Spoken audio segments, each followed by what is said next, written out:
Snackle, a few-minute podcast from Self-Access Center and VR Lab, Campus YMX Ecatepec. Have you ever wondered how many times you open the fridge a day, hoping to find something tasty and quick to eat? Picture how your English will be if you ate it in bites. Keep it simple, keep it short, keep it. Snackable, a place where broken English is welcome.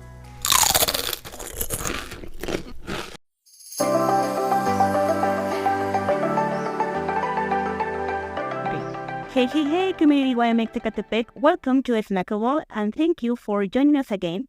This is our fourth chapter, and thank you for your support you have been giving us. I swear this project is made up with the idea of you learning and improving your English. The creators of Snackable, we are like a pig in a mug, and despite the fact you never hear him, he is here with us, the head of the VR Lab. So, hello. Hello, how's it going? Okay, so, anyways, let's start. And today we have two brilliant students. They are smart, and also they are hardworking and obliging. And by obliging, I mean that they are eager to learn English. So I am happy to have you here, guys. Hello, how are you? Hi, hello. Hello, I'm fine. Okay, so they are Karina and Maffer. Both of them are studying management. Also, it is important to mention that they carried out their social service of the Self-Access Center. And what is more, they also participated in the Spelling Bee contest. And, they were winners in this local competition. And, guys, please, I would like to know how is it that you started learning English? Well, I started when I was very young, my teacher was studying English. And since she didn't have anyone else to practice with, and we were always close, she started practicing with me. And you know how they say that kids pick up everything? Yeah. So from there, English became like a daily part of my life. That's amazing. So it was great that you could have somebody to practice with. Nice. And what about you, Mos? The truth is that it has been a long and difficult process. In addition, thanks to the effort of my parents, they were able to pay for a school where they have an excellent level, and most of the classes were in English. And sometimes my aunt or my mother make me practice my pronunciation or my vocabulary when we watch movies, because they ask me, what does it say there? And my English is not that good, and I tell them, "Possessors," and they start to laugh. All right. So, now you are saying that your English is not good enough, but I think that it is pretty great. So, believe in yourself, Mapper. I think. Okay. For example, Kari, what was it, or what kept you interested in learning English? What kept my interest was the opportunity to challenge myself. Because once I went to El Castillo de Chapultepec for a school assignment, and a girl approached me speaking in English.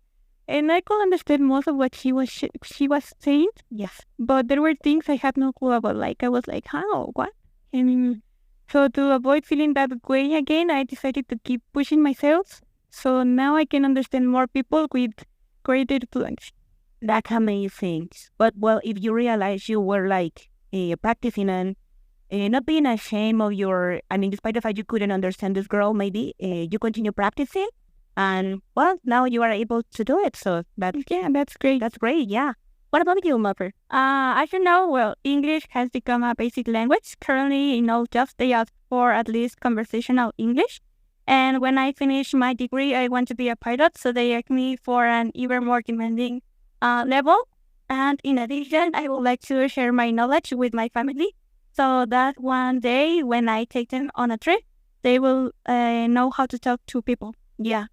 So, in this case, you are, practicing because you want to become a pilot, and I think that is amazing, but I think that our students should understand that Yes. Yeah, that you need it, despite the fact you are not becoming a pilot or whatever, but I think that companies nowadays are demanding. So one of the things that they look in their candidates is to, these people that can speak English. So, yeah, that's good for you guys. I know that teachers play an important role in learning English, but do you do something extra on your own in order to learn English? During the last year, I haven't practiced the language watch because it hasn't been the same level as I was used to. But watching my favorite movies, music, or series in English has helped me a lot to remember the language. What about you, Kari? Well, what I usually do to practice is like watch Disney movies in English without subtitles.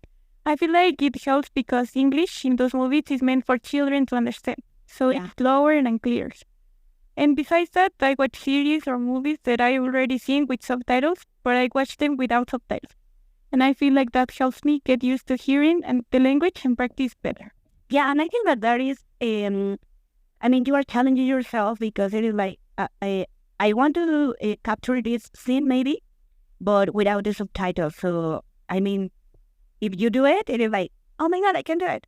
I mean, if you're not, maybe, well, you will listen to it again, but I mean, at the end, you will learn, you continue practicing, and that is amazing.